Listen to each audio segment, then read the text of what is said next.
político y algo más.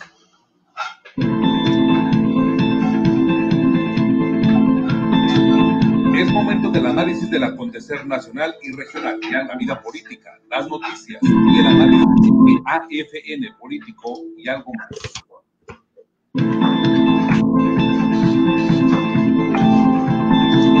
Es momento del análisis del acontecer nacional y regional, la vida política, las noticias y el análisis de AFN político y algo más.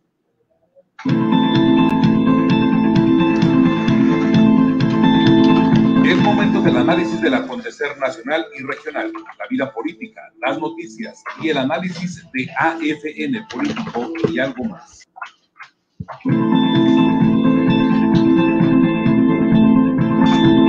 Es momento del análisis del acontecer nacional y regional, la vida política, las noticias y el análisis de AFN político y algo más.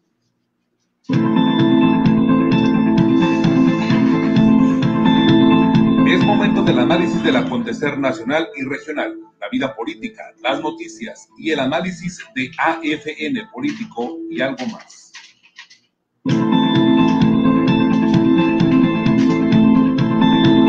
Es momento del análisis del acontecer nacional y regional, la vida política, las noticias y el análisis de AFN político y algo más.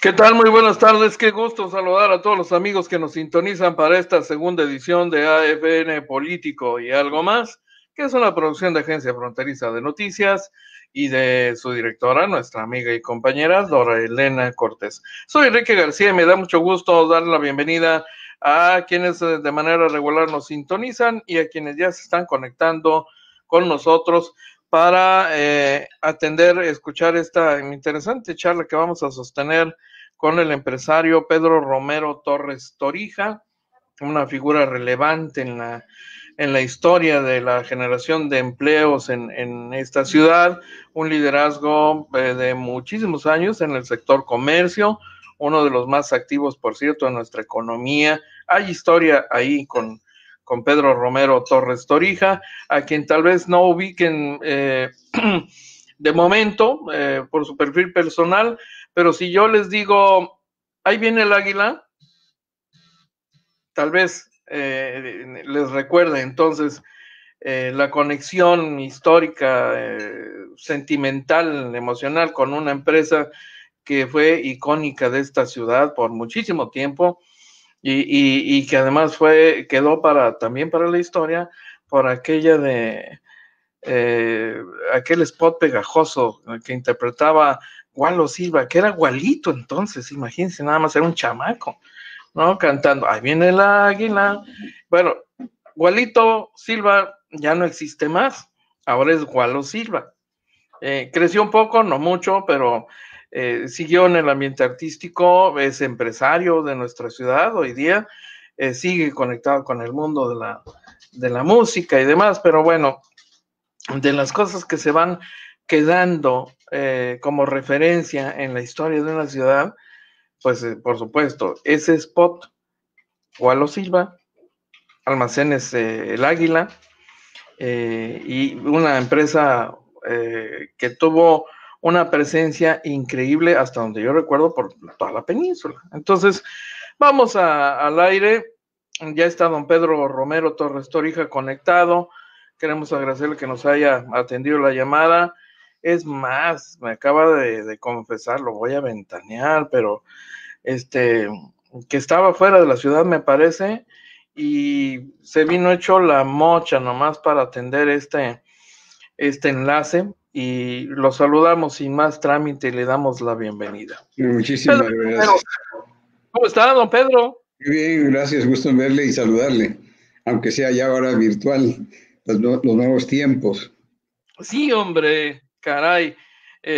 Oiga, don Pedro, primero debo decir que cuando se habla de Pedro Romero Torres Torija, se habla de historia en un liderazgo empresarial de la ciudad, bueno, no solo de la ciudad, de todo el estado, particularmente por su participación en aquellas luchas que recordamos muy bien en defensa del régimen de zona libre, que contribuyeron a detonar la economía de la región y a garantizarnos pues un estándar de vida más o menos decoroso, ¿no? Entonces, la verdad es que usted conoce perfectamente el trayecto del esfuerzo que los bajacalifornianos y particularmente los tijuanenses han realizado para mantener condiciones hasta donde es posible favorables para la actividad económica, el desarrollo económico y social de la zona. Entonces, no nos sorprende del todo, no nos sorprendió del todo que en su momento el hoy presidente López Obrador haya reconocido en su persona el liderazgo promotor de lo que hoy pues tenemos como equivalente del régimen de zona libre, que es este mecanismo de estímulos fiscales para la frontera norte, que me parece que empieza a rendir frutos, y yo quisiera empezar por ahí, porque ya han transcurrido 2 años de iniciado este mecanismo, este esquema. Y la gran sorpresa es que el presidente ha venido hace algunos días a anunciar, a firmar el compromiso de que este esquema, este modelo se mantiene los 4 años que faltan de esta administración. Usted tiene los indicadores a la mano, sabe muy bien cuando algo funciona, y yo le preguntaría, ¿funciona y qué tanto ha funcionado este esquema? Ha funcionado, no como quisiéramos, hasta podríamos haber todavía logrado más. Se han cruzado varias circunstancias. El decreto no salió completo como lo había pedido el presidente. Hubo muchos candados porque había temores de que se pudieran movilizar hacia la frontera firmas para el hecho de aprovechar las ventajas.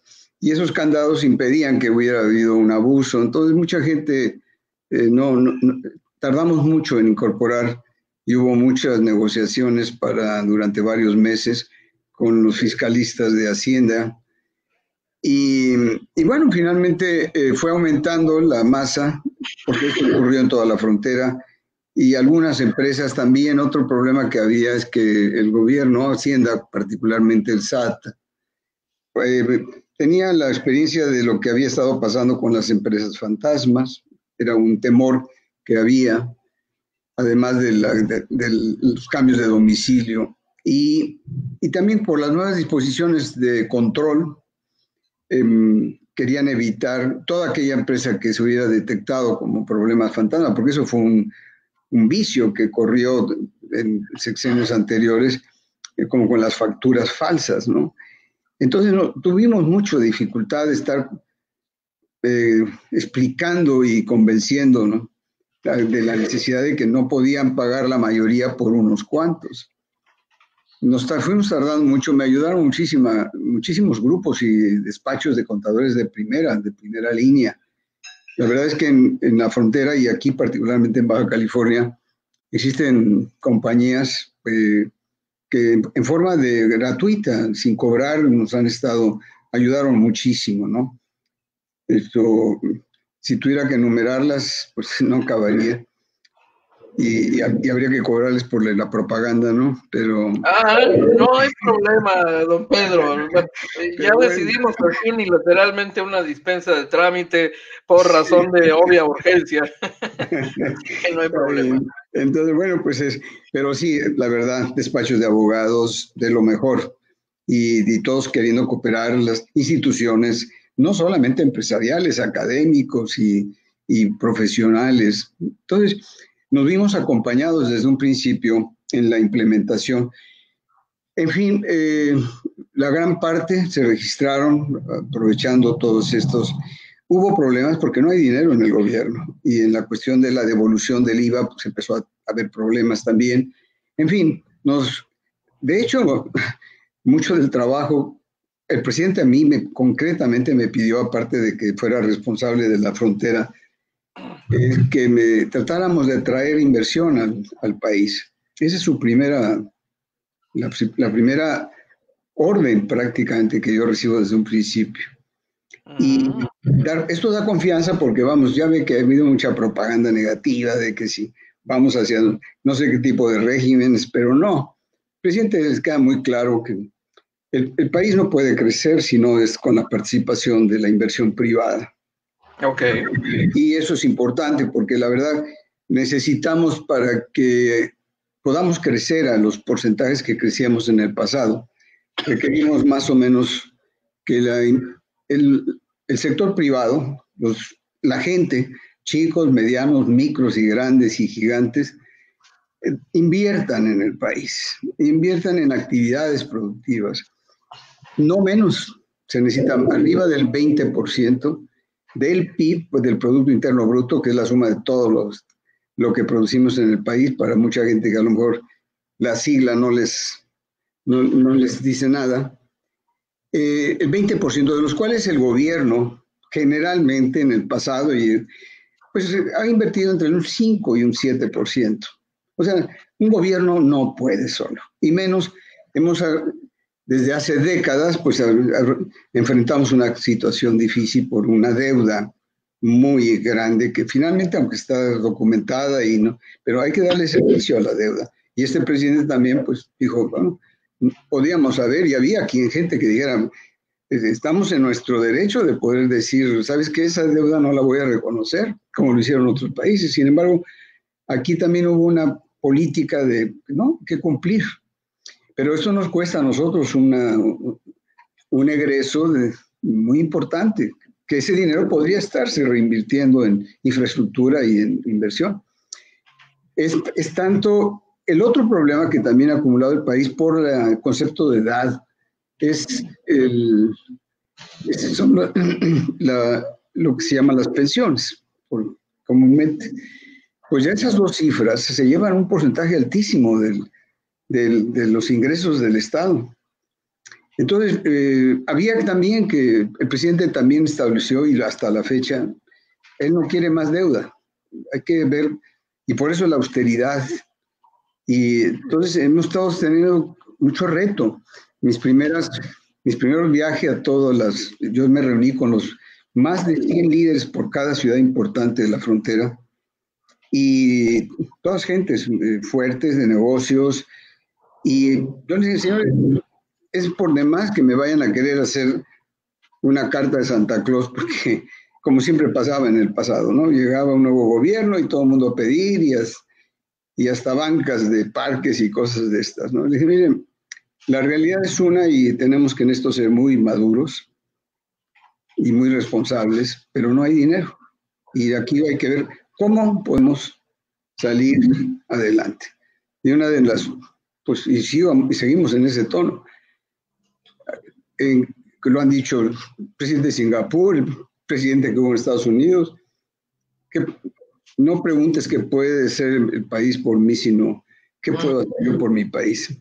Y en ese sentido, el presidente también, una otra consigna con él, que no se ha interpretado a veces muy bien, pero la democracia participativa, él la entiende definitivamente, de que tiene que participar la gente en todos sentidos. Cada quien en su tamaño, en sus posibilidades. ¿Qué haces por tu calle, por tu familia, por tu trabajo, por tu ciudad, por tu estado, por tu país? Yo creo que en esto está basado también, pues, mucha de la mística, ¿no?, que ha habido. Y hablando de esto, bueno, pues es el proyecto de nación, ¿por qué nos convence en cierta forma? Porque es un hombre que tiene mucha sensibilidad y mucha preocupación hacia los que no tienen. Más del 50% de la población realmente tiene ingresos que apenas son de subsistencia.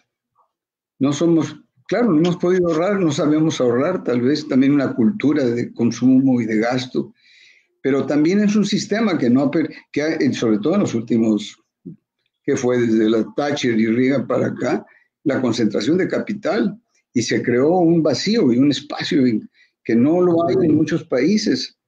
Nosotros somos pues, todavía un país que tiene un buen número. En fin, todo esto, en la campaña, cuando vino como candidato, y se le presentó el mismo, nos pidieron a un grupo de personas que a mí me tocó el honor de coordinar, y personas todos expertos en materias de desarrollo y economía, etcétera, que preparáramos unas propuestas, y las mismas que se prepararon para todos los candidatos.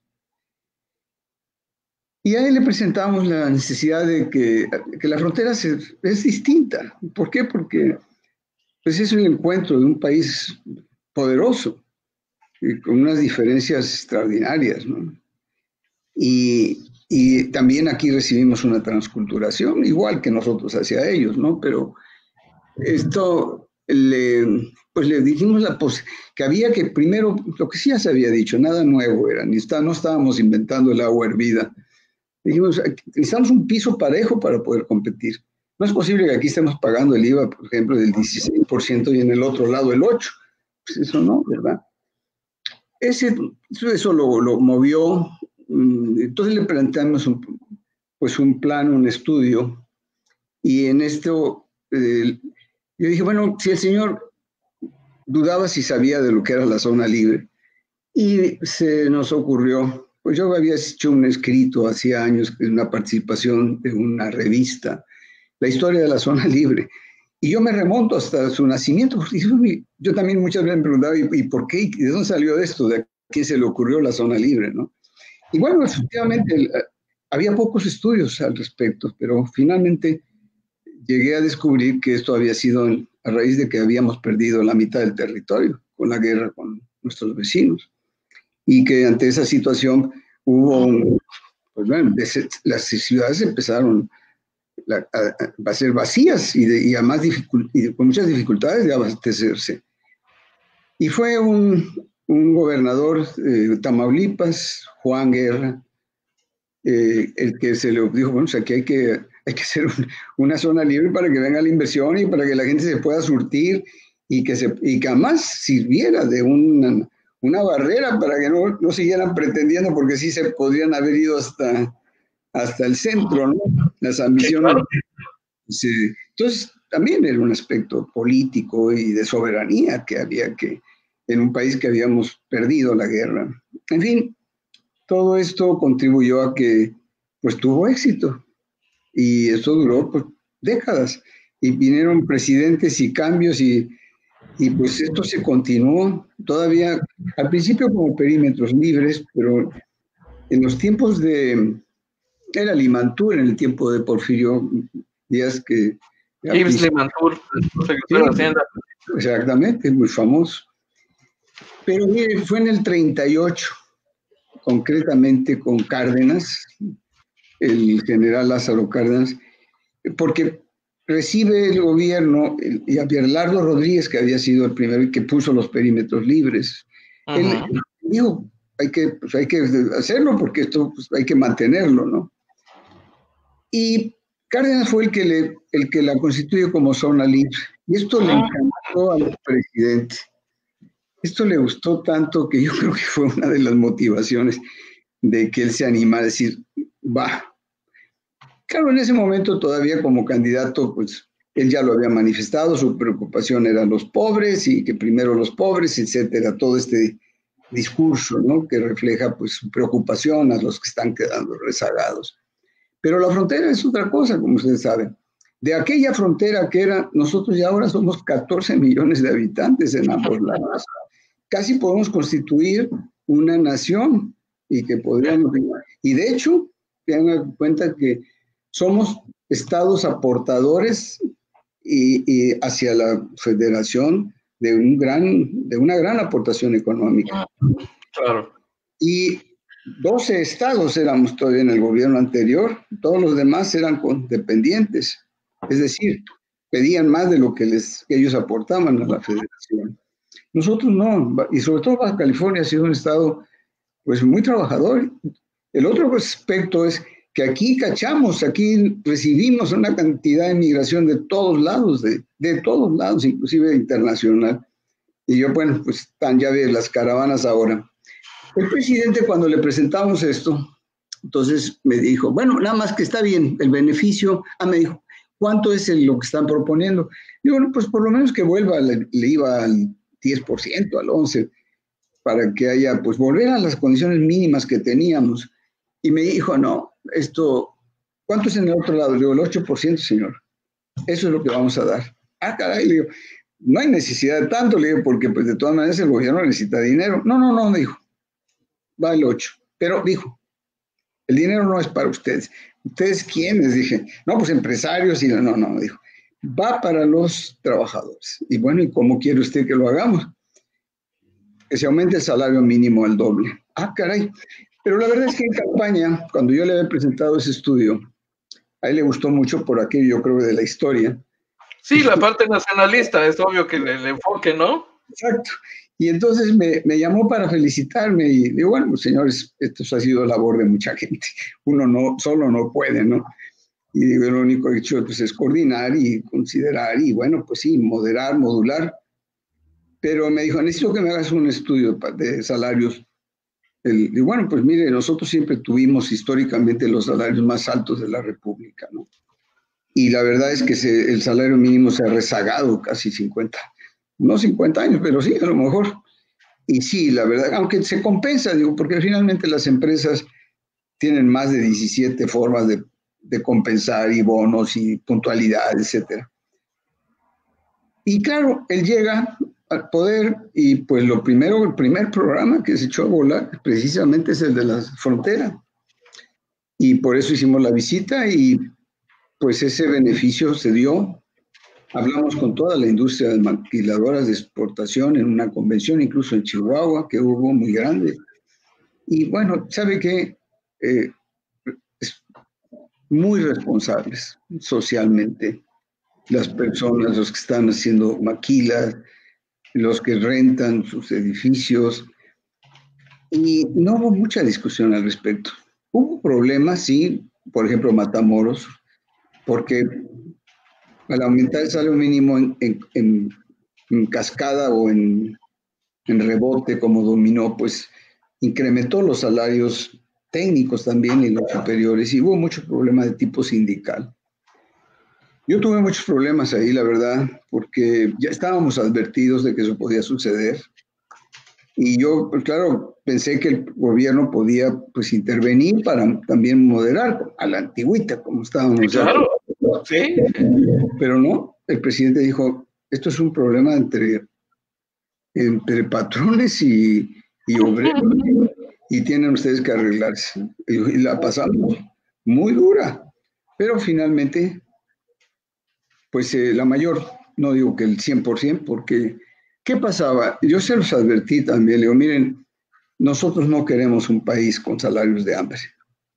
Eso es una realidad. Por simple, ya no digo justicia social, que es el nombre del discurso, ¿no?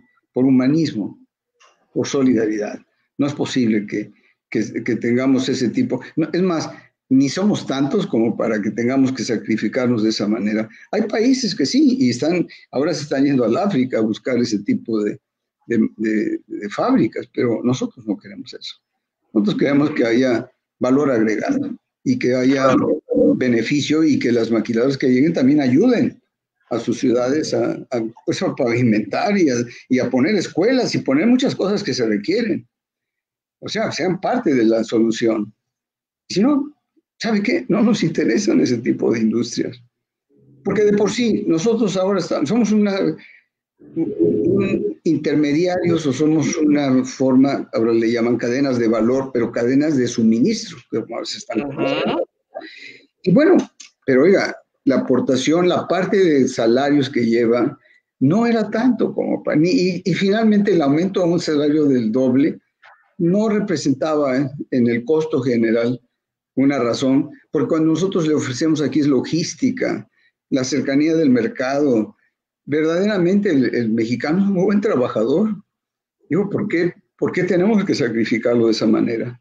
Y no, finalmente prosperó y se fueron quienes, pues aquellas empresas, y dijimos, no tienen que irse, váyanse más al sur en tal caso, váyanse allá a los estados realmente que ahí sí, o Centroamérica inclusive, ¿no?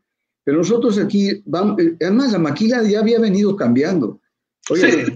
De una maquila que fue al principio, no sé si ustedes se acordarán. Sí, cómo no. Todavía le alcanzó, usted está muy joven, pero... Bueno, 46 años viendo estos procesos, algo recordamos. Pero sí, todo esto ha ido cambiando, es más, hasta hace años, poco, pues llegamos a ser la ciudad famosa porque producíamos 20 y tantos millones de televisores, ¿no? En la electrónica. pero estamos ya evolucionando. ¿Y qué pasa? Bueno, es que hoy nosotros estamos tratando incluso de irnos a una cuestión más elevada con la innovación, con la ciencia y la tecnología. Y esto es lo que estamos. Y para eso necesitamos chamacos y jóvenes y estudiantes que también, que para mí es la mayor preocupación. Créanmelo, no es tanto el dinero en sí, que lo es, porque hay que darle a la gente de comer y darle una garantía de seguridad de médica, ¿verdad? Y que haya también educación, pero la educación es fundamental, porque necesitamos preparar a nuestros chamacos, a nuestros jóvenes, y la educación tiene que ser bien buena y de actualidad, no nada más conformarnos con aprender el ABC. Necesitamos y esto, yo sueño con que convertir esto, Baja California, en un destino, no solamente de salud y turístico como lo es, sino que sea un destino de educación. Son palabras mayores, ¿eh? Claro, no, bueno, pero podemos, porque mire, por razones de mi trabajo yo he tenido que trabajar con 17 países en el Oriente. Yo vi y los he estudiado, porque ¿cómo es posible que esta gente, China, por ejemplo, cómo han evolucionado? Y ¿saben qué? Todo está basado precisamente en preparar a su gente. Y hoy estamos entrando en otro tipo de industrias. Yo no veo la verdad, mi tiempo y mi visión nunca está en el pasado, ni siquiera en el presente casi. Claro, hay que resolver problemas todos los días, pero, y yo soy una persona que la vida me ha obligado a tener siempre que estar donde hay problemas y tratar de resolverlos. Y tal vez es un poco el reto de decir, ¿cómo que no se puede? No, pues claro que hay que poder. Pero yo siempre estoy pensando en el futuro. Bueno, ¿y hacia dónde vamos? ¿Y qué clase de país estamos dejando a nuestros hijos? ¿Y cómo va a ser el futuro? Porque necesitamos una bola mágica. ¿Y de dónde? ¿Con quién? ¿Dónde lo sacas? Yo participo desde hace varios años como en la Fundación de Ciencia y Tecnología, en el board de directors, que llaman, ¿no? Nos llaman gobernadores, pues ampuloso, pero bueno. Hay seis mexicanos, 6 norteamericanos. Ahí estaba el premio Nobel Molina y estaba el rector de la Universidad de la UNAM pasado.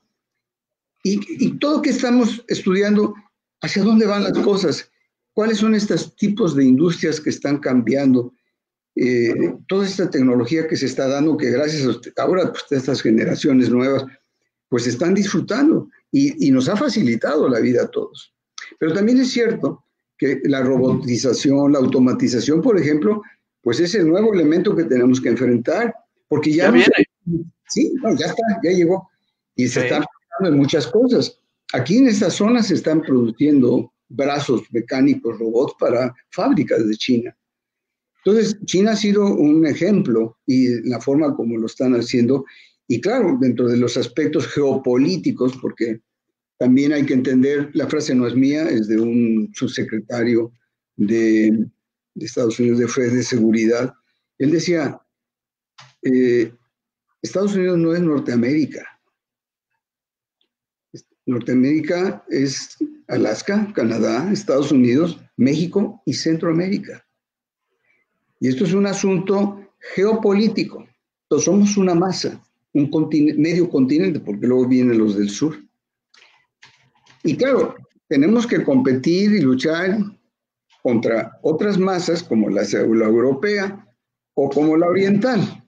Entonces, claro, cada vez que haya más gente capacitada y con estudiantes y son muy buenos y luchan y son estructuras de organización también extraordinariamente buenas, económicas, pues nosotros debemos y tratamos de imitar o de copiar o de atraer y poder convertir. Esto es lo que hacemos. Yo coordino un grupo importante de asesores.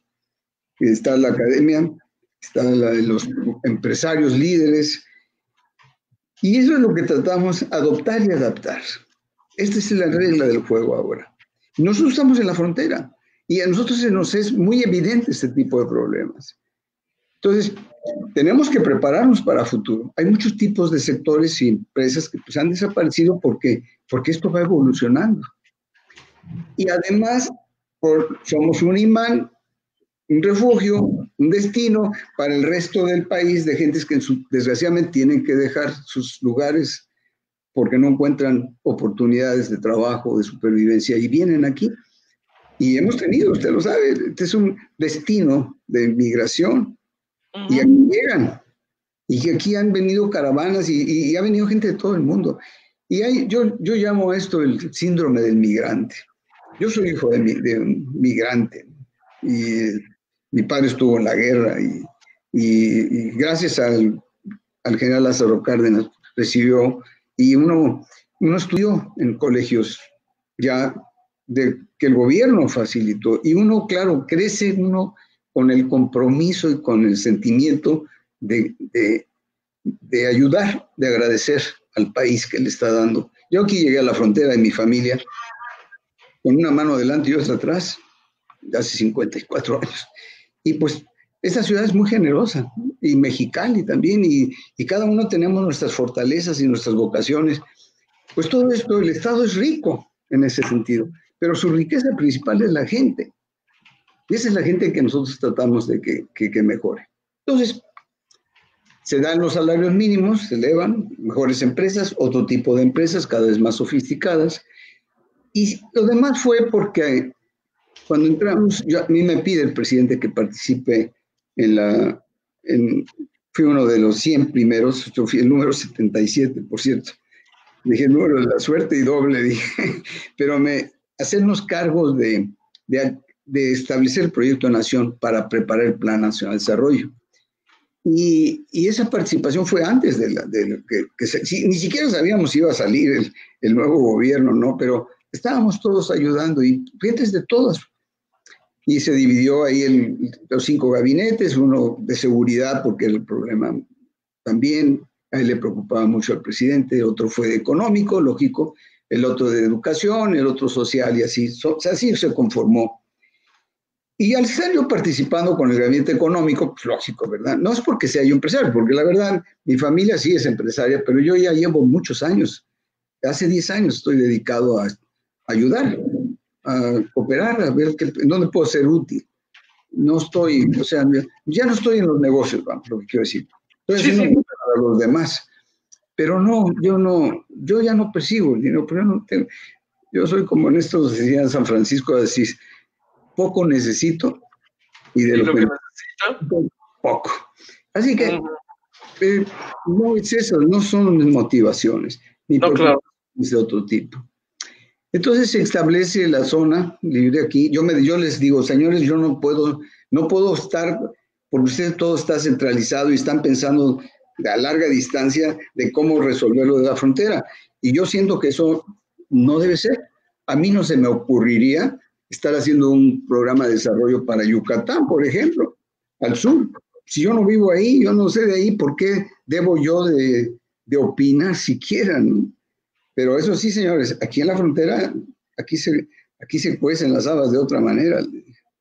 Y aquí, yo por eso dije, señor, pues con todo respeto, pero yo me retiro. Y yo le hablé al presidente y le dije, ¿sabe qué está pasando esto? Entonces era el candidato. Y me dijo, no, me dijo, vamos. Yo dije, señor, yo no estoy hablando de un proyecto de desarrollo económico. Yo estoy hablando de un desarrollo integral. Y esto supone que no solamente el asunto económico y los empleos, es un asunto de educación, de la gente, de la migración. Estamos de vecinos con nuestros socios también, y se supone que también amigos, ¿verdad? Pero aquí las cosas son distintas. Y aquí, aparte, por aquí pasan las armas, y por aquí traspasan también la droga y estupefacientes, y todo eso es un problema. Y la seguridad. Yo estuve en el Consejo de Seguridad de la ciudad por 3 o 4 años, y bueno, este era nuestro principal problema, sobre todo hace 10 o 12. A nosotros nos tocó pedirle al presidente entonces que de plano nos mandara el ejército porque habían penetrado nuestras policías. Se fue muchísima gente de aquí, más de 38,000 familias se mudaron al otro lado. Ah, caray, es un dato muy preciso. ¿No?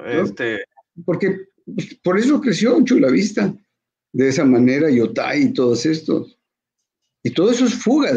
Y no solamente es fuga de las personas se fue el dinero y a veces afortunadamente pues, se ha ido creando una simbiosis, un intercambio y gracias a eso ya nuestros hijos, los chamacos, ya han nacido aquí, ya hay arraigo ya también y son binacionales, alguien decía que estas generaciones son las 3B, yo digo, ¿cuáles son esas?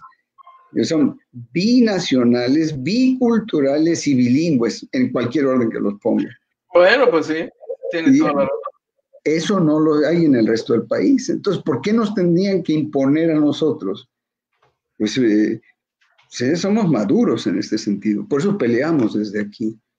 No somos centralistas. Esto es más que en el concepto de la unidad y de la integración como país, como nación. En eso sí yo creo. Y yo creo en la soberanía. Tenemos que definitivamente ser soberanos. Pero para eso necesitamos ser maduros y responsables. Mire, un hombre, una persona, un ser humano no puede vivir solo. Digo, no que otro ermitaño, ¿verdad? Que se vaya a una isla a pescar, no lo sé. Robinson Crusoe, ¿verdad? La famosa historia. ¿No? Pero la verdad, todos nos necesitamos. Y pues esto necesitamos que la gente, participar en la sociedad. Para eso, para poder hacer una sociedad que funcione, necesitamos dos condiciones, pero la primera es la paz. Y si no hay paz, es muy difícil. Si usted imagínese peleándose en su casa con su familia y eso no prospera. Y en los negocios, imaginen todos peleando entre sí, pues tampoco. Y en un partido peleándose, pues tampoco, ¿verdad? O sea, necesitamos la unidad. Para que se dé la paz, aparte de la necesidad y conveniencia de que tenga que ser así, para pensar serena y positivamente, se requiere de otra condición y es en base a la razón. La razón es importantísima. Sin razón y sin unidad y sin la paz, no funciona. La razón puede ser muy relativa, porque cada uno puede decir, yo tengo mis razones. Pues sí, pero eso es donde tiene que venir la conciencia de que sea en beneficio, en el bien, pero de todos, en el bien común. Si es sobre el bien común, tu razón, tus conceptos de egoísmos o de particulares, de necesidad o de intereses o ambición, como la quieres llamar, pues eso no puede ser. Entonces todos debemos de girar en función del bien común. Y esto a mí me convence del proyecto de nación. La visión de ella. Hoy el capitalismo ha tenido siempre la capacidad de readaptarse porque la ambición es uno de los factores que lo mueve, la capacidad de hacer dinero, negocio, etcétera, pero no pierde sentido, la verdad, si no se puede revertir. Y los que van adelante tienen la seria responsabilidad, o los que logran construir o hacer o tener, en cierta forma es gracias a las características y condiciones generales, pero uno está obligado, y es lo que yo le digo a mis hijos, todos estamos obligados a restituir o a ayudar a los que vienen, a los que se quedan atrás, a los que lo requieren. Hoy hay nuevas teorías ya y se está aplicando ya en algunos países, por ejemplo, lo del salario universal básico, universal. Y eso no quiere decir que sea comunismo, eso no es socialismo, es de sentido común, ¿verdad? Okay. Lo ideal es que los mexicanos, sí deberíamos de seguir ese tipo de líneas. Y China está ahora con un experimento extraordinario, donde es una economía mixta, donde están participando incluso grandes paraestatales, con grandes empresarios y con el pueblo, en forma de sociedad. O sea, no hay que perder de vista, porque pues por alguna razón han ido tan adelante, ¿no? Todo esto, pues es lo que, perdónenme la extensión, pero es que me lleva esto a tantas diversidad de pensamientos y de acciones. El hecho es que nos ha ido más o menos bien. ¿Por qué? Porque a pesar de esta crisis económica primero, y es global, y de la pandemia, como decía una abuela, dice, no cabíamos en casa y parió la abuela. Ah, claro. Y es una tormenta perfecta. cayó el precio del petróleo, entonces todo se empezó a descomponer. Pero mire, aquí en general todos los estados de la frontera son 6. Representamos entre los 6 estados el 20 y tantos %, una quinta parte, poco más, del Producto Interno Bruto, de lo que hace el país. Esto es una discusión interesante. La frontera no es nada más las ciudades fronterizas. Implican lo que le llaman los técnicos históricamente, no es de ahora. La segunda frontera son las capitales casi de las ciudades de cada uno de los estados de abajo, pero lo mismo ocurre en el otro lado arriba. A 100 millas, más o menos tenemos ahí pues esas grandes ciudades en el lado de Estados Unidos, y esto hace que esta visión de conjunto de 6 estados y 4 del otro lado, pues conformamos toda una unidad notable. Económica. Y social. Y hay mucha gente, o sea, hay mexicanos y hispanoparlantes que se han ido para allá y que hoy son un factor importante en la cuestión de la votación, ya cuenta su palabra. Y hay más conciencia también, que esta es otra palabra, decía que si era la paz y la razón, tiene que haber conciencia. Y conciencia es de todos, es para todos y es con todos. Este es el propósito. Entonces nosotros en la frontera, a pesar de todas esas tormentas y crisis y jalones y que no hay dinero, hemos ido avanzando, hemos ido bien. No ha caído más de lo que pudo haber caído. Y sí podemos más rápido levantarnos, tengo la certeza de que así va a ser en la medida que nos dejen también, porque yo cuando le digo a mis colegas allá en México y al gobierno central, digo, miren, nada más, no estorben, y nosotros sacamos adelante, como dicen, ya no es el buey de la barranca, el elefante de la barranca, ¿no? Pero bueno, entre todos sí podemos, claro que sí.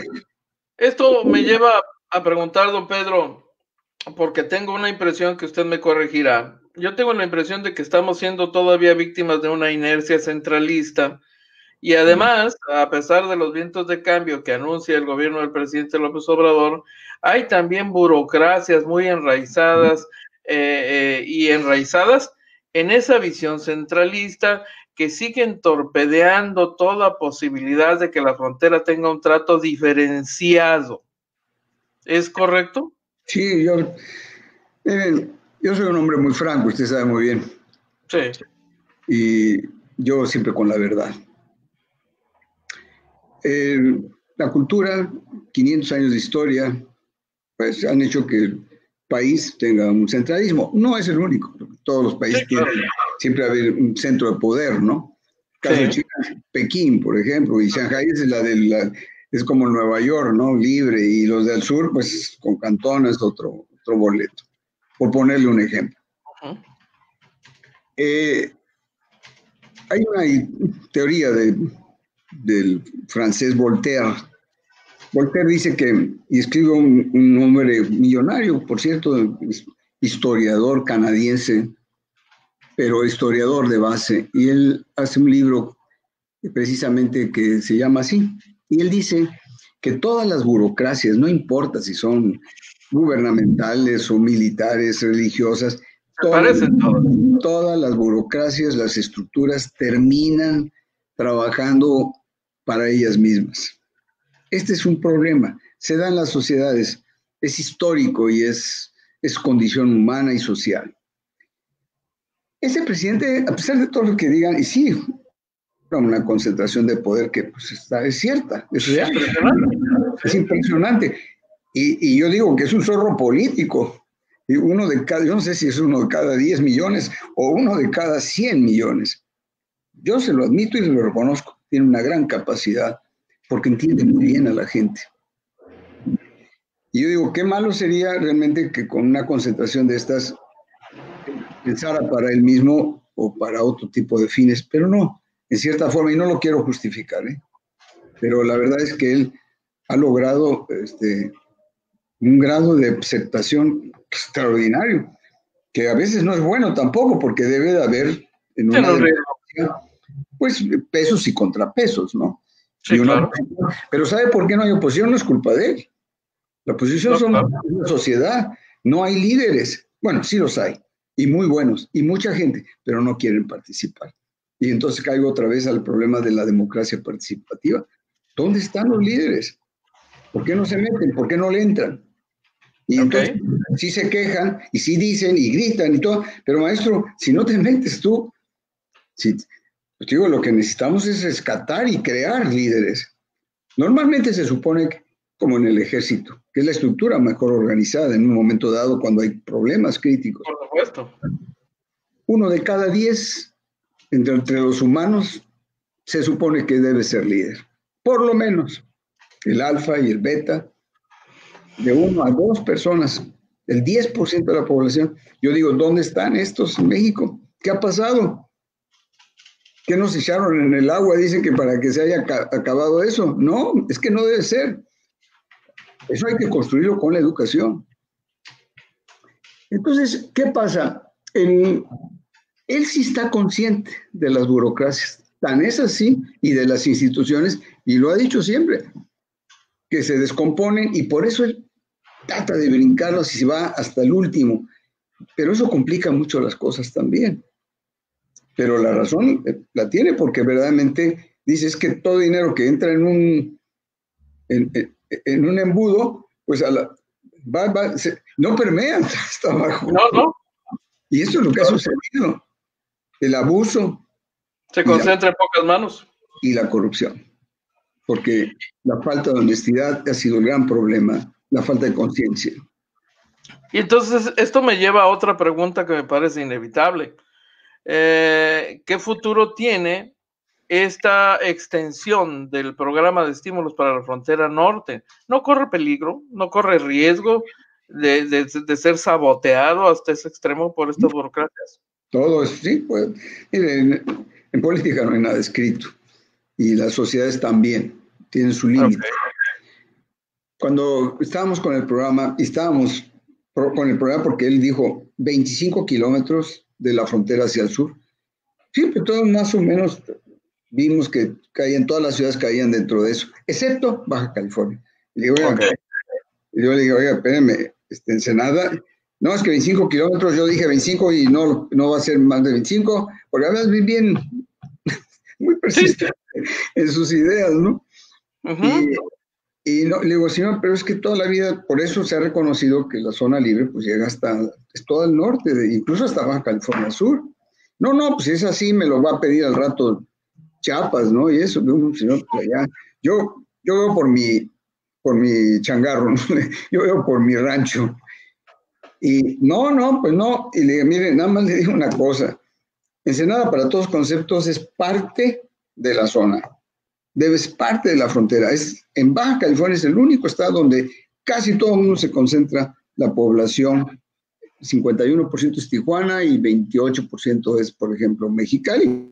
Es la fórmula Pareto que se llama, ¿no? 80-20. 80% de la población está allá, pero Ensenada es el único puerto que tenemos. Y eso en parte es y le voy a decir, Ensenada, pues es el municipio más grande que tiene México. Pero los 25 kilómetros, quiero decirle que llegan exactamente a la mitad de la alberca de Rosarito. ¿Cómo vamos a tener ahí una división? Ya finalmente él aceptó y de muy buena forma entendió. Y esto cuando ya decidimos que el territorio lo marcase, la ley que cubría eso era la de los salarios precisamente. Y ahí sí está actuado. Y entonces vino otra vez el problema de Ensenada y empezó el secretario, entonces era Carlos Urzúbal de Hacienda, y dijo, señor, pues no sabemos cuánto de Ensenada, y yo le dije, no, dígale al presidente que el ayuntamiento de Ensenada llega hasta el paralelo 28. Y entonces, pues sí, que sí, bueno, ¿y cuánto? Y el presidente dijo, miren, no se hacen bolas, dijo, yo conozco toda la península. Y después de Ensenada no hay nada, dijo, más que San Quintín por ahí, ¿no? Uh-huh. Y en ese momento se aprobó. Y por eso. Pero dijo, el problema que teníamos cuando vienen los candados, y empezamos a pelear, porque, oye, espérate, ¿por qué le metes tantas dificultades a esto? Al fiscal, que por cierto se apellida igual que yo, por eso le llaman el decreto de los Romero. Oh, cielo santo. Y, sí, dicho por ellos, dice, uno lo puso y el otro lo descompuso, pero bueno. Por supuesto. Don Carlos Romero es un extraordinario caballero, pero es un gran abogado de leyes y él reunió equipos y pues claro, el SAT no quería soltar demasiado. Pero bueno, nos los otorgaron. Y sí, en ese sentido, también hemos tenido un buen avance. No caímos más. Quiere decir que vamos a seguir teniendo que pelear por lo nuestro, por la frontera. Dijimos, vamos a darle 2 años al asunto, ¿no? Si no funciona, mi carro trae reversa. Y ve, llegó el término y antes que pedírselo, porque ya estábamos preocupados, veníamos hablando con la secretaria de Economía y digo, oiga, esta situación no la podemos dejar a última hora. Y antes que nadie le pudiera decir nada, el presidente viene y anuncia, van los 4 años. Perfecto, dije, que ya no pedimos más. Sí. Entonces, lo que debemos, y es a lo que voy ahora, nosotros estamos tratando, y digo nosotros, yo no hablo de mí, Pedro Romero, nosotros, yo trabajo con muchísima gente, y en equipo, y ¿qué estamos planteando? Pues lo que se podría decir, la zona libre 2.0, una cosa avanzada ya, donde tenga que ver la educación, la ciencia, la tecnología, la educación, todo eso es importantísimo, toda la tecnología que tenemos, ¿verdad? Y debemos de ser un destino también de tecnología y de capacitación. Bien. Esto nos puede llevar a otros niveles. Nosotros, la defensa de la zona libre que usted mencionaba, bueno, pues he sido eso porque mi trabajo me obligaba a tener que ir al oriente y yo vi el crecimiento desde Japón, mi hermano, y luego fui yo allá, y Corea, Taiwán y Filipinas, y luego vino Tailandia, y luego vino China. Sí. Pues yo lo único que decía, señor, ¿por qué no convertimos esto en un Hong Kong? Y esta era la intención de la zona libre. En el camino... La cuenca del Pacífico. Mire, ya la zona libre ha sido superada con otros esquemas. Y uno de ellos, por ejemplo, las zonas económicas especiales. Las trató de hacer el gobierno anterior para el sur. Pero ellos se inspiraron mucho en lo que estábamos haciendo nosotros. China tiene 98 zonas económicas especiales. Corea tiene 8. Turquía tiene 21. Pues ese era el modelo nuevo de aquel momento. Sí. Nosotros ya estamos hablando de algo todavía superior. Y lo hago público. Yo quiero proponerle al presidente, y estamos ya terminando el estudio, para presentar una nueva propuesta que se llama Frontera Inteligente. Ah, caray. Gobierno inteligente, gente inteligente, empresas inteligentes, obreros inteligentes, ciudades inteligentes. Este es el nuevo nombre del juego. Es todo una revolución, oiga. Así es. Yo le llamo evolución. Necesitamos subirnos a otros a ese niveles más complejos, que requieren, por enésima ocasión, lo repito, mucha educación en nuestras gentes, entre nuestros chamacos. Debe tener toda la prioridad del mundo de enseñarles a ellos. Y esto se aplica a todas las actividades. No hay una que se diga, no, a mí eso no me va. La comunicación, ustedes, en los medios, lo digital, maestro, todo es en función de eso. Y aparatos y todos, porque tenemos que ya volver la vida más virtual. Y no es tan solo por lo que está ocurriendo ahora con la pandemia. El coronavirus, porque curiosamente tiene 17 antenas, ¿no? Se llama. Sí. Y yo digo, las mismas que podemos tener nosotros, 17 problemas, ¿no?, que tenemos que resolver. Y se los puedo enumerar.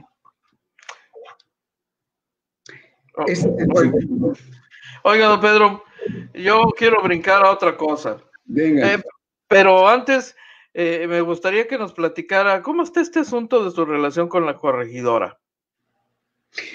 Bueno, curiosamente la corregidora tuvo 14 hijos. Y la más chica se llamó Camila. Y solamente tuvieron descendencia el mayor, José, porque era José Domínguez, el marido, y Camila, que se casó y tuvieron 14 hijos también. Ah, caramba. Cielo santo. Y la hija, la nieta, también fue Camila, y de los más chicos yo desciendo. Ok. Porque por eso es que yo alcanzo a ser tataranieto. O sea, algún pedacito de gene por ahí se escapó todavía y lo traigo. Y es, si usted quiere, un poco romántico, pero pues por herencia también. O sea, esta cuestión de luchar por el país y por ser nosotros, ¿no? Ok. Esto es lo que me mueve también, ¿no? ¿Es usted nacionalista, don Pedro? ¿Se concibe Sí. como nacionalista? Pero mire, yo me califico, me lo han preguntado ya varias veces, pero yo me califico, mi primera calificación para mí, en lo personal, soy humanista. Ok. Me declaro humanista. La segunda es liberal, pero no como ser malinterpretado. Yo la libertad, la independencia, la autonomía, yo soy un hombre que me muevo, autónomo, creo en la libertad y respeto a los demás porque cada ser es un universo y cada uno tiene sus características, sus fortalezas, sus vocaciones, su manera de ser, su temperamento y su carácter, dicen los psicólogos. Nosotros nacemos con un temperamento, pero es el carácter que se forma. Y ¿Ideología? La tercera es progresista. Yo soy que tiende hacia el progreso. Bueno, he sido empresario, sí, y he tenido, bueno, pues muchas empresas, mi familia y todo, pero eso, voy siempre tiendo a progresar. Necesitamos trabajar. Y esta es no es un derecho, es una obligación que tenemos todos que hacer, porque somos humanos, necesitamos, no podemos ser tenemos que ser de cierta forma autosuficientes. Bien. Sí, entiendo. En algún momento ahí con el gobernador de Chihuahua estábamos y el presidente se estaba quejando de algunos empresarios y yo digo, oiga, por favor, delante del gobernador no me dejará mentir. Oiga, yo soy empresario. No, dice, no vete. Pero me dice, no, pero tú eres empresario progresista. Ande, pollo. Me quedé con ese calificativo, ¿no? Ok. Ya usted ha lidiado con muchos partidos políticos. Sí. ¿Ha militado en alguno? Bueno, mire, jamás yo he levantado el dedo para que sea el presidente de nada. Y he tenido 27 presidencias, instituciones empresariales, culturales, educativas, sociales, deportivas. Pero yo nunca busqué los puestos. Siempre ha sido porque hay problemas o tiene algún asunto que no se puede resolver y ahí va uno de que le gusta el argüende y que diga, bueno, ¿cómo que no se puede? Y ahí voy y me meto. Pero en los partidos lo que pasaba es que cada vez que había campañas, se acordará, sí. Pues el partido en turno, que además era lo real, hay que acordarse, ¿verdad? Claro. Y pues había que preparar las ponencias y ya sabe, el problema. Fíjense invitados perennes los empresarios, todo eso. Exactamente. A mí me tocó ser parte,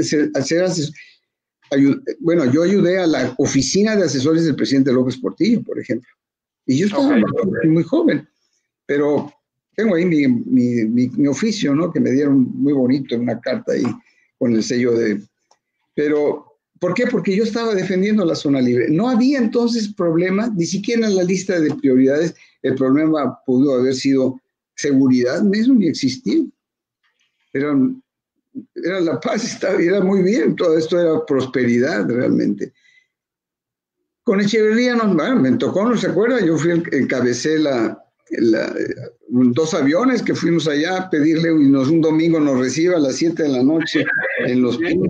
Pues yo iba encabezando todo eso, yo había armado todo el lío, ¿no? Chamaco, yo era tremendo, muy, muy hiperactivo.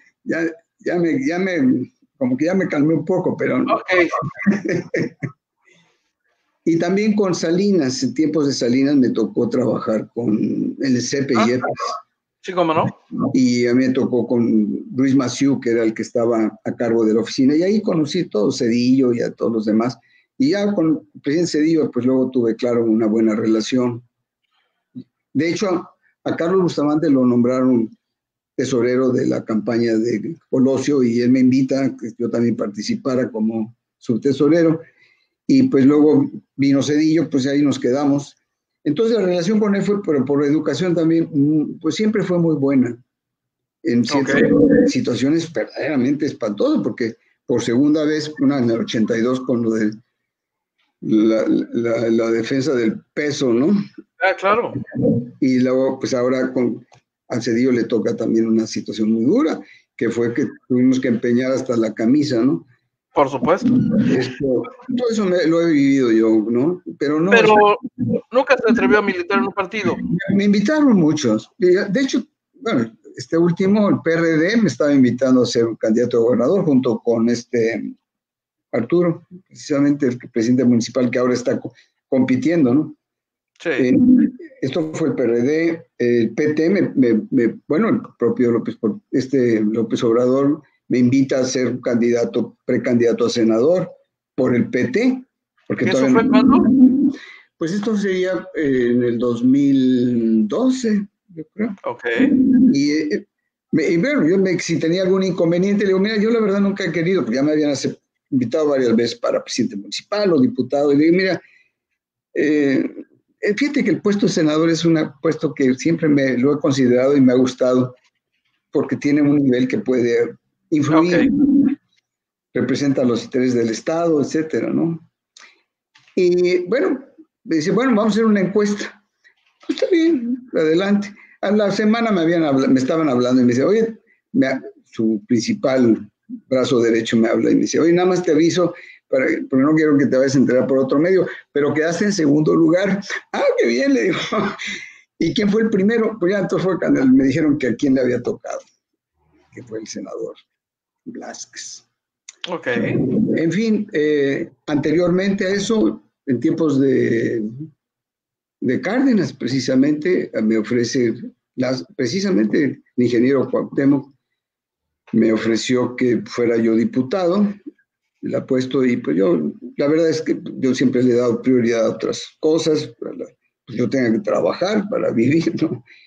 Y estaba yo muy comprometido, pues con mi familia también, y pues no, esto de la política yo lo veía siempre como un lado, ¿no?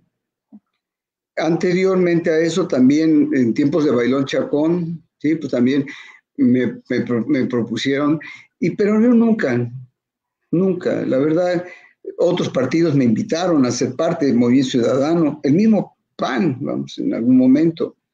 Entonces yo la llevo muy bien con todos, la verdad, y más tengo una gran relación muy, muy buena con cada uno de los gobernadores, exgobernadores de Baja California.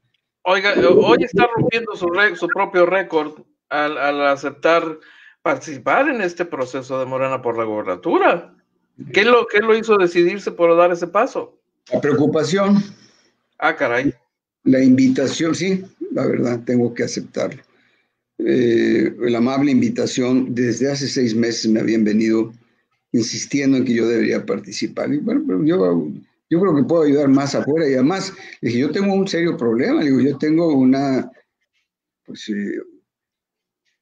misión, una comisión, me refiero, una instrucción del presidente y en un cargo y yo no puedo pensar en un puesto así si no tengo que avisarle, ¿no? Entonces, así se fueron 6 meses y llegó un momento en que ya no había posibilidades de evadir y de alargar esto. Y entonces me convencieron varias cosas, pero una de ellas, desde luego, yo les dije un mes antes, le digo, miren, yo aceptaría si ocurren 3 cosas. Una de ellas, la primera, pues es que yo tengo que avisar al presidente de que si sí o si no, ¿dónde puedo ser útil? Y la segunda, primero yo quisiera saber qué grado de aceptación podría yo tener entre la sociedad, porque yo no trabajo, insisto, solo. Tercero, le dije, depende también de las circunstancias que tenemos, de todo tipo, económica, social, política, y entonces se vuelve esto un reto. Y la forma en cómo se está dando, pues no me agrada tampoco, no estoy de acuerdo. ¿A qué se refiere con eso? Sencillamente que tenemos muchos problemas que resolver. Ok. Y alguien tiene que meterse a resolver también. Ok. Yo pregunté, bueno, pero ni sí ni no. Entonces me dejaron a la decisión. Digo, ¿quieres participar? Pues a ver. Sí o no, pero éntrale, decide. No, exacto. Iba a ser mi decisión. Ok. Entonces, hicimos un sondeo y caray, yo me llevé una muy grata impresión. Y empecé a ver que realmente mucha gente me estaba, ¿no? Adelante y te apoyamos. Bueno, pues todo esto ya me lleva entonces a presentar, y yo me presento allá para decirles, señores, yo ni la busco ni la pretendo, pero si puedo ser útil, pues yo le entro. Si esto ayuda a levantar el nivel de una campaña política, encantado. Y este fue mi compromiso. Ok. Entonces, pues, quien salga, hay que apoyarlo. Necesitamos orden en el Estado. Ok. Entonces, a mí me tocó ver lo de seguridad, repito, cuando le tuvimos que pedir a Calderón que nos enviara pues, ¿El ejército? el ejército. Ok. Entonces, sí, hay problemas de todo tipo. Y si uno puede ayudar, pues encantado, ¿no? Para eso está uno aquí.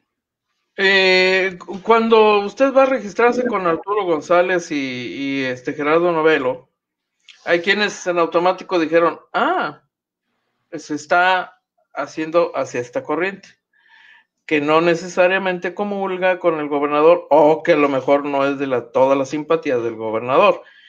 Y esto me lleva a preguntarle, ¿cómo se lleva usted con el gobernador? Bien, va bien. Yo desde el principio, a mí me tocó, él fue una persona que creyó en el presidente desde un principio y le facilitó pues la propaganda cuando nadie creía en él, ¿no?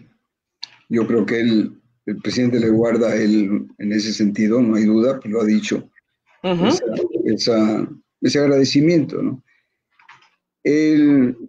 Yo le dije, porque yo como conociendo la raza, ¿no? Y Sí. yo le dije, mira, la gente se ha inclinado por ti, porque también de alguna manera podía yo haber aspirado y sin embargo yo no tenía ningún interés. Y se lo dije delante del presidente, le digo, mira, la verdad es que pues, tú has avanzado y pues yo no veo a nadie, porque repito, gente a veces no hay. Y él, pues era por 2 años. Yo le dije, mira, yo en lo que puedo ayudarte, encantado. Incluso hicimos 2, 3 cosas ahí. Él me pide que incluso yo participe en el Consejo del Agua, porque me he metido mucho en esto del agua. También para ayudar a Ensenada, que no tiene agua y cosas de estas, ¿no? Y el Valle. Ok. Ese es el problema número 1, ¿eh? Los problemas de infraestructura son 4, y es agua, energía, movilización y transporte y medio ambiente.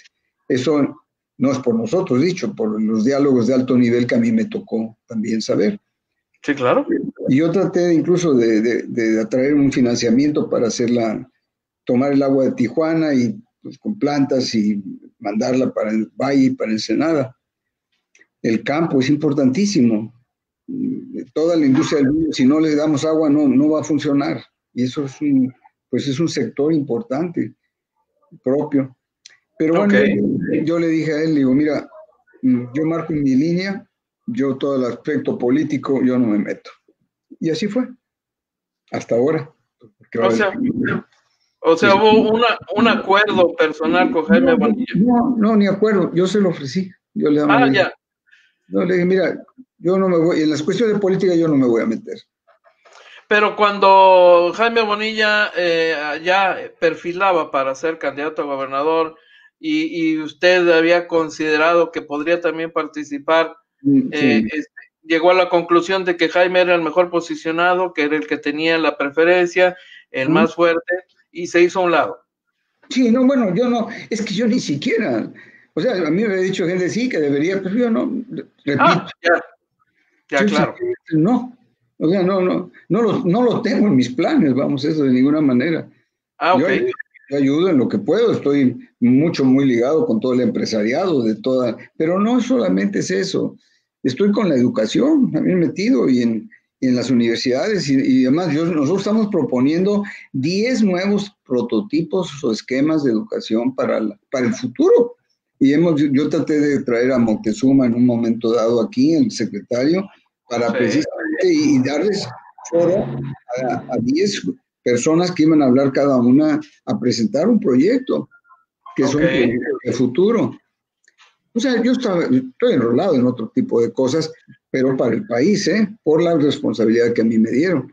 Yo que voy a meter, dije, ¿para meterme en qué? ¿A concurso de belleza? Pues no, dije. O sea, no. Pero entonces, hoy, transcurridos 2 años, es cuando dice usted, pues sí, ¿por qué no? Hoy sí me interesa buscar la gobernatura, no milita en Morena, entiendo, ¿es correcto? Yo ya estoy ahora ya, por natural, el 40% de acuerdo con los estatutos puede ser independiente. Usted sería un aspirante externo, independiente. Sí, pero yo fui parte de la formación de ese partido. ¿Ah, sí? Y antes que ese partido se hizo precisamente el proyecto de nación. Y yo estuve ahí. Yo fui parte y yo redacté, o sea, yo traduzco el libro y digo traduzco, lo interpreto y lo simplifico a 20 y tantos puntos claves del proyecto de nación. Por eso me convence, porque bueno, la verdad es que alguien tiene que hacer algo. ¿Aún sin ser militante, don Pedro? Bueno, sí, porque no existía nada. El proyecto de nación era Morena, pero yo metí mi solicitud por alguna razón y debe estar ahí metida, pero la verdad que no era eso, no era la membresía per se, ¿no? Sino traíamos un proyecto ahí que mejorar, superar, perfeccionar. Viene lo de la cuestión de la visita de la campaña y por eso el empresariado y las gentes de aquí importantes me propusieron. Les dijeron hoy, Pedro, ¿no? Sí, y entonces dije, bueno, pero no lo voy a hacer solo. Yo me tardé porque de esa junta, pues me tomé 2 meses y me decían, oye, ¿qué pasó? Te encargamos esto. Y le digo, miren, el problema es que necesitamos saber quién va a quedar en la presidencia de Estados Unidos. Era el tiempo de Trump. Porque depende de quién vaya a entrar, es lo que nosotros vamos a tener que ajustarnos. Y llegan las elecciones, que fueron creo que en noviembre, ¿no? De aquel entonces, 4 años atrás. Y entonces sí, en diciembre cuando ya me empezaron a decir, oye, ¿qué pasa? Digo, sí, está bien, nada más denme un mes. Y en enero estaba yo presentando ya la propuesta de la frontera. Eso le repito ya la historia al principio, pues eso fue lo que al presidente le gustó. Y pegamos, digo, bueno. Y eso hizo que me invitara a ser parte del... Pero ya veníamos trabajando. Entonces se forma el partido. Y aquí, en la formación del partido, también, pues yo estuve ahí con él, presente y todo. Y ahí es cuando él me pide que yo me ponga en contacto con Romo, pues que era el quien había... Y le digo, ponte de acuerdo con Romo. Yo ya había tenido encuentros previos con Turner, que vino también. Luego él se pasó a los independientes. Y vino Romo, y ahí lo conocí, realmente. Y entonces yo me enrolo en lo que se llamó, ¿qué se llamaba esta? Un grupo de empresarios de toda la República. Bueno, no estaban todos los estados, pero casi todos, eran muchísimos. Por lo menos yo me acuerdo que eran como más de 20 y tantos estados, con puros líderes de cada lugar, que estaban apoyando el movimiento. Y yo me metí con ellos y elaboramos también una serie de principios. Esto fue el asunto de la participación en la formación de este movimiento, que se llamaba entonces nada más. Era un movimiento, no un partido. Y eso luego nos lleva a la formación del partido, ya más político, más estructurado, que es cuando yo le dije, ¿sabe qué? El problema de los partidos es que se echan a perder. Todo el mundo anda detrás del huesito y bueno, entonces esto hay que tener mucho cuidado, ¿no? Usted necesita formar una estructura de gentes de confianza también. Pues digo, no es perfecto, no hay perfección en todo esto, ¿no? Porque pues, se sabe. la condición humana y las relaciones humanas son complejas. Sí, sí lo son.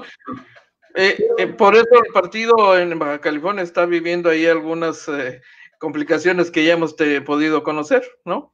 Hay varios, sí, pero este es un fenómeno que está ocurriendo también en todos lados, porque es natural, yo lo veo así. Es consecuencia de la lucha por el poder, de los grupos internos y de apadrinajes que se dan. Y pues esta ha sido mi observación, ¿no? Yo lo único que estoy recomendando, señores, por el bien del país, y el partido tiene que estar bien y el partido tiene que saber escoger a sus gentes, porque si no, pues esto no va a avanzar y va a volver a caer en lo mismo de toda la vida, ¿no? Esto hay que construirlo, edificarlo. Esa es la palabra que ahora me dicen los amigos que me acompañan. Necesitamos aprender a edificar. Bueno, entonces la paz, lo que le decía yo, es importantísima. A veces vale esto como el partido de fútbol, se acaba el partido, maestro, y todo el mundo a sumar. Yo siempre digo, a mí me reprobaron en aritmética. Yo no sé ni restar ni dividir. Yo lo que trato es sumar y multiplicar. Y con eso nos vamos. Hay que rodearse y hay que escoger gente capaz, más capaz que uno. Rodéate, decía Reagan, ¿no? Rodéate de la mejor forma, de la mejor gente que puedas encontrar a tu alrededor. Marca el objetivo, que sean realistas. Y sus bandas, sus límites, déjalos trabajar y no intervengas.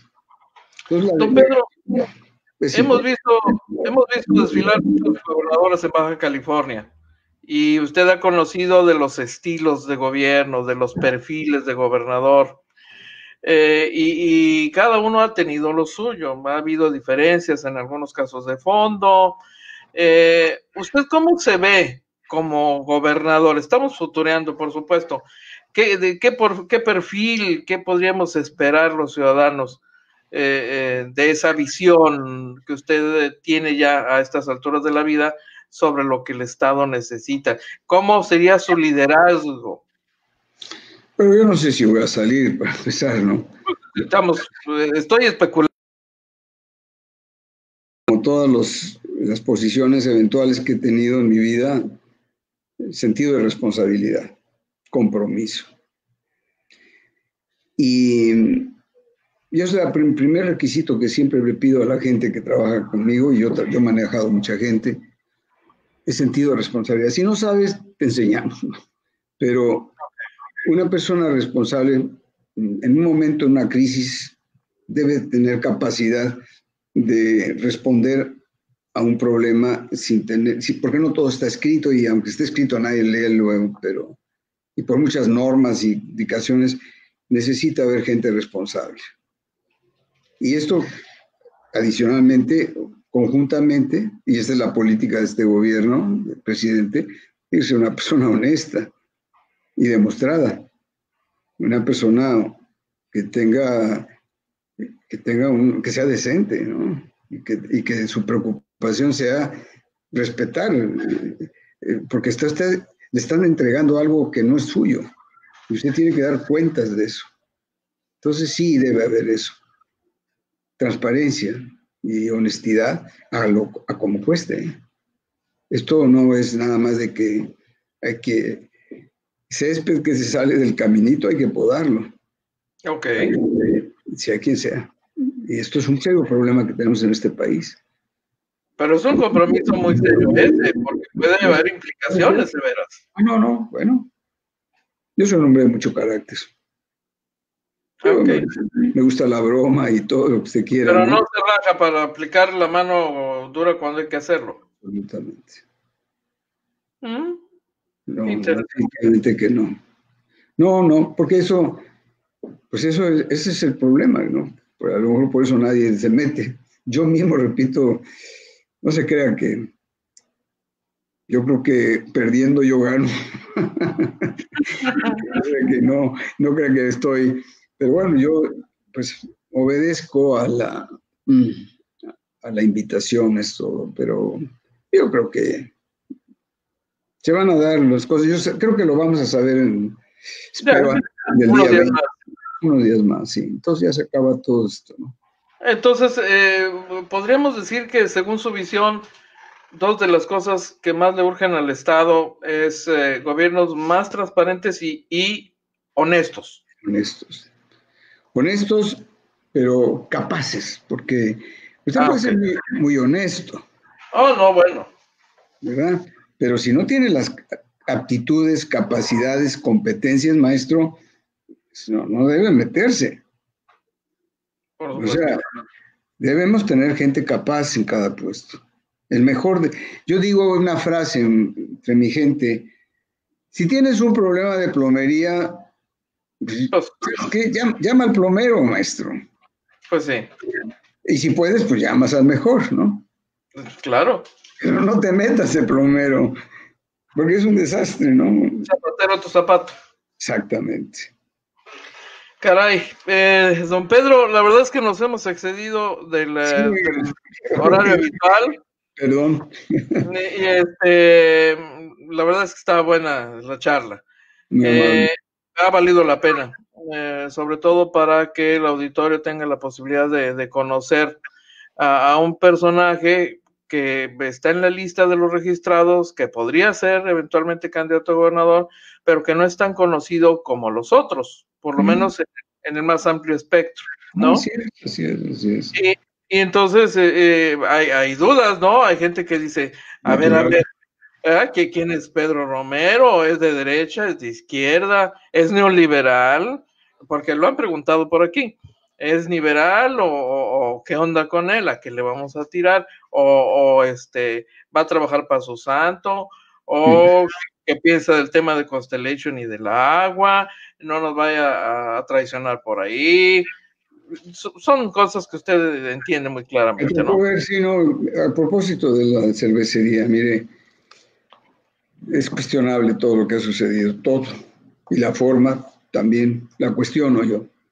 Yo hablé a México y todo, y la Comisión de Aguas y con Gobernación y también con el ingeniero Romo nos tocó.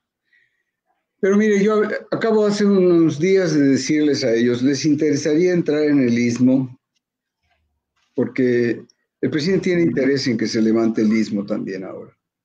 Y hay que ayudarles. Yo digo, ¿tendrían ustedes inconvenientes si lo pensarían? Sí, me dijeron. Entonces, yo creo que esa todavía, yo creo que esa es una empresa muy grande, con una inversión muy fuerte. Me tocó en turno conocer a los directivos y pues ese tipo de inversión son bienvenidas a México, la verdad. A lo mejor no se dio aquí, finalmente, pero hay lugar. El presidente los invitó a que se fueran al sur, están incluso tratando de entrar en otro estado, no voy a decir por razones respetando la privacidad. Hay otro estado que ya están considerando seriamente entrar. Así que no, mire, el sentido común, lo que sea para todos. Yo hubiera querido que se hubieran quedado aquí porque los estudios que hicimos no es lo que dijeron que era, pero bueno, no fue por lo que sea. Ya, y como dicen, pase la página y vámonos hacia adelante. Porque nosotros tenemos que atraer inversiones. Ahora tenemos en turno ahí una armadora muy grande para Chihuahua, de autobuses eléctricos. Pues, ¿por qué los vamos a dejar ir? Okay. Y hay otra inversión muy importante para Baja California Sur para resolver el problema del agua ya. ¿Por qué lo vamos a dejar ir? Estamos interesadísimos. Hay otra que, ahí no sé, hay un chorro de proyectos. Nosotros metimos aquí 7 proyectos de los 140 y tantos, y pues 4 de ellos no tienen nada que ver con la frontera, pero nosotros los estamos ayudando. Eso es lo que tenemos que hacer. Hay muchas oportunidades y muchas ofertas, y podemos realmente mover muchas empresas de otros lugares para que se vengan a instalar en la frontera en ambos lados. Porque una de las cosas que Estados Unidos también busca, que no nada más seamos nosotros, sino que beneficie en ambos lados. Bueno, es también lo binacional, ¿no? Entonces tenemos que tener cuidado también con eso. Diría usted que el proyecto de Constellation no era malo, pero metió la cola el diablo, es decir, la corrupción intervino de alguna forma, echó a perder lo que pudo ser un proyecto tal vez. Tal vez. Sí, debe haber sido un coronavirus ahí. Y le podríamos hablar de 17 antenas o 17 cucharas. Ay, hubo de todo ahí. Te metió la mano y metió la cuchara en ese tema, ¿no? Muy bien.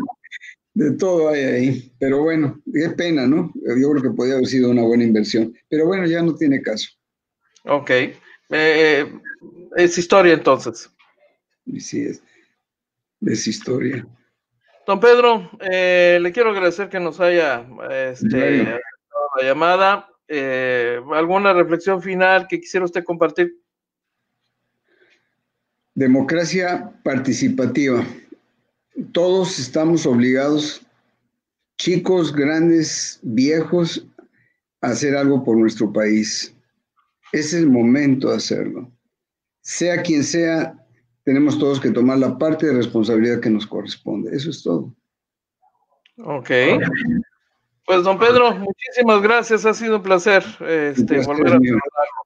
Les agradezco mucho la cortesía y también a sus colegas y a Dora también, que ha sido tan gentil, tan amable también de estar al pendiente.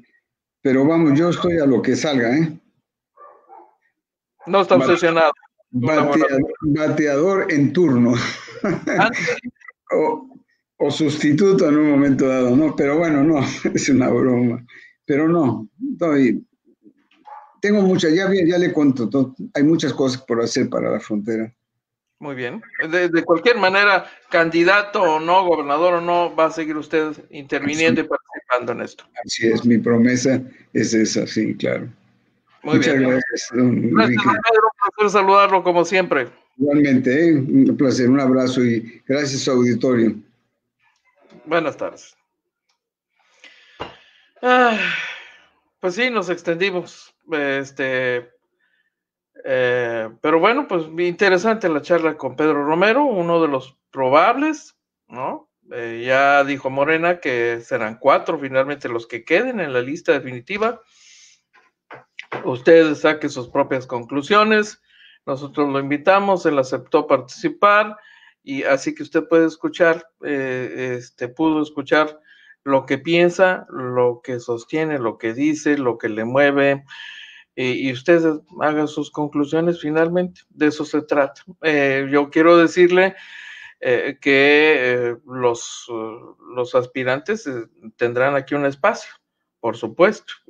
Así que la decisión finalmente va a estar en manos de ustedes, independientemente del resultado que el Comité Nacional decida, y a quien decida postular, siempre estará en las manos de ustedes. Nosotros somos aquí nada más un intermediario, un facilitador, para que usted pueda saber qué piensa cada uno de ellos. Yo le quiero agradecer la paciencia, nos hemos extendido casi 30 minutos adicionales a la programación, y creo que ha valido la pena, y pues solo me resta invitar a recordar a todos los amigos que en punto de las 3 de la tarde usted puede accesar a la producción nocturna de Agencia Fronteriza Noticias en Canal 73 de CNR Estatal, en la opción de televisión por cable que nos lleva hasta Yuma, Arizona, San Luis Río Colorado y lugares circunvecinos. Es el horario en que le ofrecemos la producción de Los Reporteros del Barrio. También salen de noche, que se transmite en vivo a partir de las 9 de la noche aquí, en este mismo espacio, y con pues nuestra compañera Doralena Cortés, como siempre, con el gusto de siempre. Solo me resta desearle buena tarde y pedirle que disfrute el resto del día.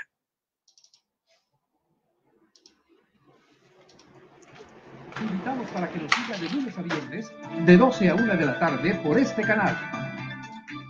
Agencia Fronteriza de Noticias es el portal de noticias más influyente y que sí se lee.